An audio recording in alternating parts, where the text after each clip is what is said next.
Hello everyone. आज हम polygon के बारे में पढ़ेंगे। पॉलीगन पॉलीगन यानी बहुभुज के बारे में हम पढ़ेंगे। तो सबसे पहले हमें पता होना चाहिए कि जो बहुभुज है वो होता क्या है। तो पॉलीगन कह सकते हो। तो पॉलीगन जो होती है एक तरह से एक बंद आकृति होती है जो तीन या तीन से ज़्यादा भुजाओं से घिरी होती है।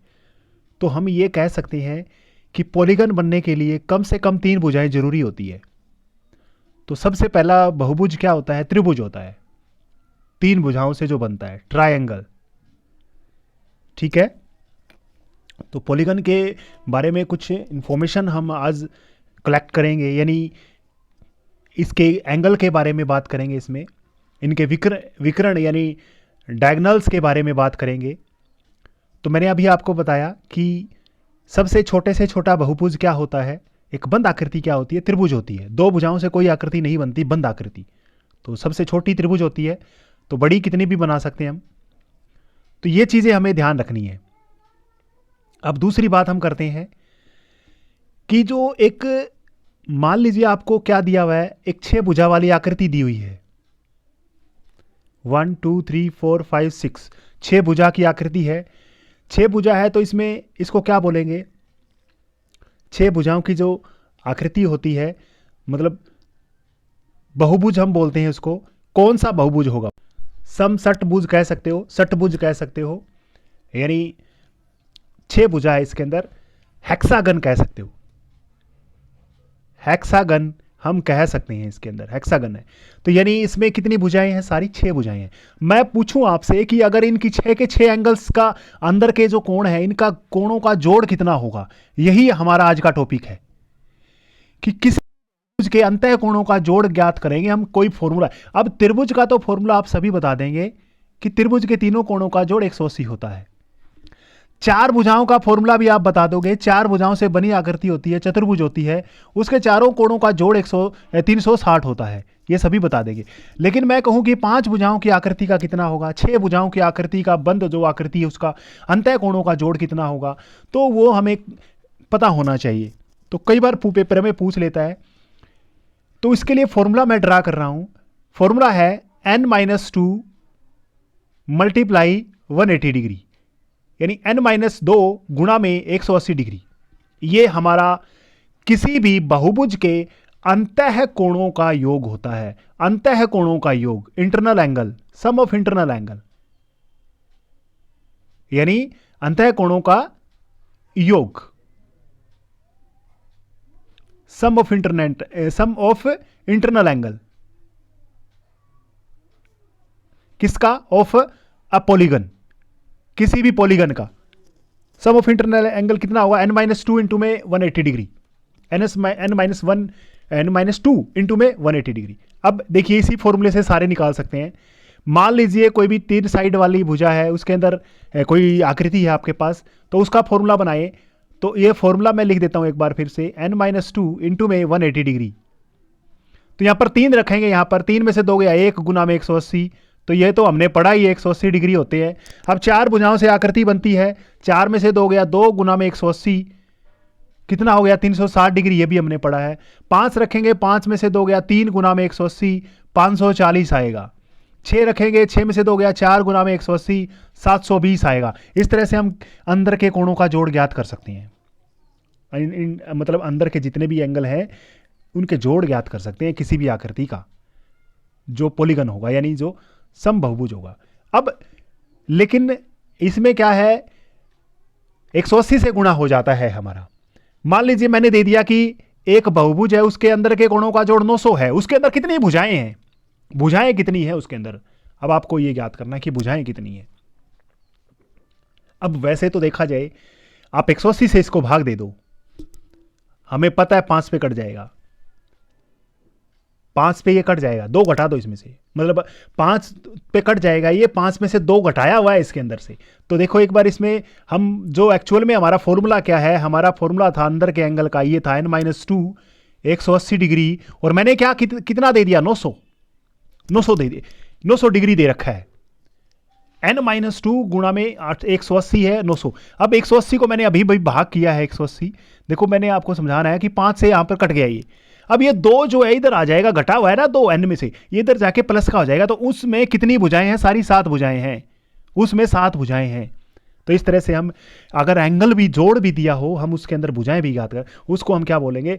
उसको सप्त समसट की जगह समसप्त भुज बोलेंगे। 7 भुजाएं से बनी आकृति है, उसके अंदर 7 भुजाएं होंगी। मतलब आप सिंपल सी बात ये कर सकते हो, अगर आपको अंदर के कोणों का जोड़ दिया हुआ है तो आप 180 से भाग दे दो और 2 जोड़ दो उसमें। मतलब अंतः कोणों का योग, अंतः कोणों का जोड़ बटे में 180 और जमा में जो आंसर आए उसमें 2 जोड़ दो, वो उनकी भुजाएं आ जाएंगी। वो क्या आ जाएंगी? उनकी भुजाएं आ जाएंगी। अगर मैं ये बोलूं कि एक कोई भी पॉलीगन है उसके 1080 जोड़ है अंदर के कोणों का, अंदर के जो कोण है उसके 1080 एंगल है सारे जोड़, तो मैंने क्या बताया? इसको 180 से भाग दे दो और उसमें 2 जोड़ दो भाई। तो 0 से 0 कट गया, 18 6 108, 6 इसमें और 2 ये रहा, 6 2 8, 8 भुजा वाली आकृति बनेगी वो। तो आशा करता हूं समझ में आ गया होगा। अंदर के कोणों का जोड़ क्या होता है, उन सभी को आप जोड़ दोगे। कैसे? फॉर्मूला बताया अभी अभी, n-2 इंटू में 180 डिग्री। अब ये पूछ लिया जाए कि प्रत्येक कोण बताइए कितना होता है। प्रत्येक कोण, एवरी ईच एंगल कह सकते हो। मतलब ये बोलेगा, क्वेश्चन देखिए ध्यान से क्या है। क्वेश्चन ये बोल रहा है उसने कि एक 8 भुजाओं से बनी हुई आकृति है, अष्टभुज है आपके पास, उसके प्रत्येक कोण का प्रत्येक कोण कितना है उसका एवरी एंगल बताना है अपने, ईच एंगल बताना है कितने डिग्री का है। तो सिंपल सी बात है, 8 भुजाओं से आकृति बनी है तो उसमें 8 भुजाएं हैं, तो 8 से तो भाग देना है। और उसके जो जोड़ है ना n-2, 8-2 इंटू में 180, यानी जितनी भुजाएं हैं अंदर के कोणों से भाग दे देंगे। अंदर के जो साइड है भुजाएं हैं, 8 भुजाओं से आकृति बनी है, तो 8 में से 2 गया, 6 गुना में 180 और ये 8 से भाग दे देंगे।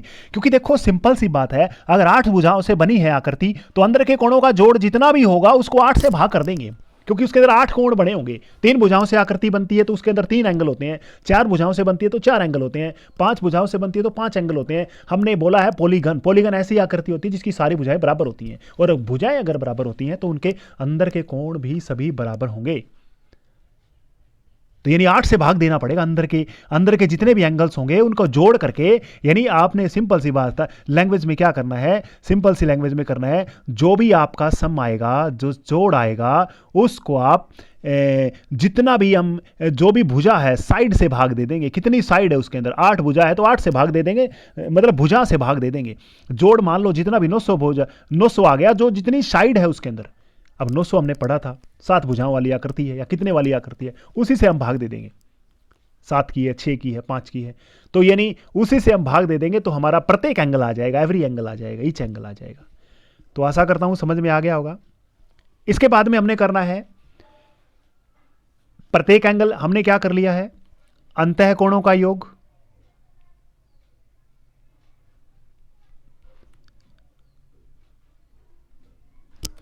और प्रत्येक कोण की वैल्यू हमें पता चल गई। प्रत्येक कोण यानी हर एंगल कितना होता है वो हमने पता, 2 चीज हमने पता कर ली इसमें।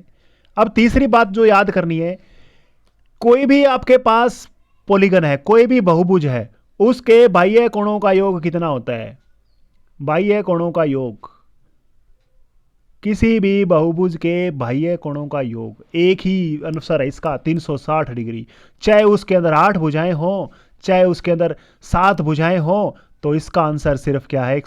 360 डिग्री आंसर है इसका, और कोई आंसर नहीं है। कितना आंसर है? 360 डिग्री। तो आशा करता हूं समझ में आ गया होगा। याद रखना है ये कि किसी भी बहुभुज के बाह्य कोणों का जोड़ हमेशा सेम रहता है, वो होता है 360 डिग्री। कितना? 360 डिग्री। 360 डिग्री रहता है, याद रखना है ये, चाहे कोई भी आपकी साइड हो सकती है। अब मैं इसमें एक टॉपिक अलग है जो हम करना चाहते हैं इसमें, किसी भी बहुभुज के विकर्ण कितने होते हैं। बहुत ही ज्यादा इंपॉर्टेंट टॉपिक है ये, विकर्ण यानी डायगोनल्स। हम उसके अंदर डायगोनल पता करना चाहते हैं। अब देखिए सबसे पहले तो डायगोनल पता होना चाहिए। जो त्रिभुज होती है उसके अंदर कोई भी विकर्ण नहीं होता। विकर्ण जो होता है, जैसे ये इसका शीर्ष हो गया, बिल्कुल लगातार शीर्ष नहीं जुड़े होने चाहिए। जैसे ये शीर्ष जुड़ गया, ये विकर्ण नहीं माना जाएगा। ये शीर्ष लगातार शीर्ष नहीं होना चाहिए, एक छोड़ के एक हो सकता है। जैसे मैं 5 या 6 भुजाओं वाली आकृति कोई बना देता हूं। अब देखिए इसके साथ में लगातार वाला, ये वाला नहीं जोड़ना, ये वाला नहीं जोड़ना, इसके साथ में ये जुड़ सकता है, ये जुड़ सकता है। ये विकर्ण होते हैं, डायगोनल्स होते हैं ये। मतलब ये वाला नहीं होगा, ये वाला नहीं होगा, इसके दो विकर्ण हो गए यहां पर। तो आपके पास कोई भी आकृति है, उसके अंदर यह पूछना है कि उसके अंदर कितने विकर्ण हो सकते हैं। एक बार फिर से मैं चतुर्भुज का केस लेके चलता हूं। 4 भुजाओं वाली आकृति है, उसका केस लेके चलता हूं। देखिए इसमें चतुर्भुज है आपके पास, ये चतुर्भुज है। इसके अंदर कितने विकर्ण होंगे? मैक्सिमम 2 हो सकते हैं। यानी यहां से ए दे दूंगा, यहां पे बी दे दूंगा, यहां पर सी, ए, डी, ए, सी और बी, डी 2 हो सकते हैं। 4 भुजाओं से बनी आकृति चतुर्भुज होती है, उसके अंदर 2 विकर्ण होते हैं। अब मैं दे दूं आपको कि मेरे पास 8 भुजाओं से आकृति बनी है, उसके अंदर कितने विकर्ण होंगे, कितने विकर्ण होंगे उसके अंदर, यानी अष्टभुज में कितने विकर्ण होंगे, ये बताना है आपने। आपके पास कौन सी भुजा है? अष्टभुजाओं से बनी आकृति अष्टभुज है आपके पास, उसके अंदर कितने विकर्ण होते हैं। तो विकर्ण का भी फॉर्मूला मैं आपको बता देता हूं, ट्रिक है बिल्कुल, बहुत बार पेपर में पूछा जाता है। विकर्ण का फॉर्मूला क्या है? देखिए n इंटू में n-3 डिवाइड बाई 2, ये है इंपॉर्टेंट, बहुत इंपॉर्टेंट फॉर्मूला है ये। n ये विकर्णों की संख्या है।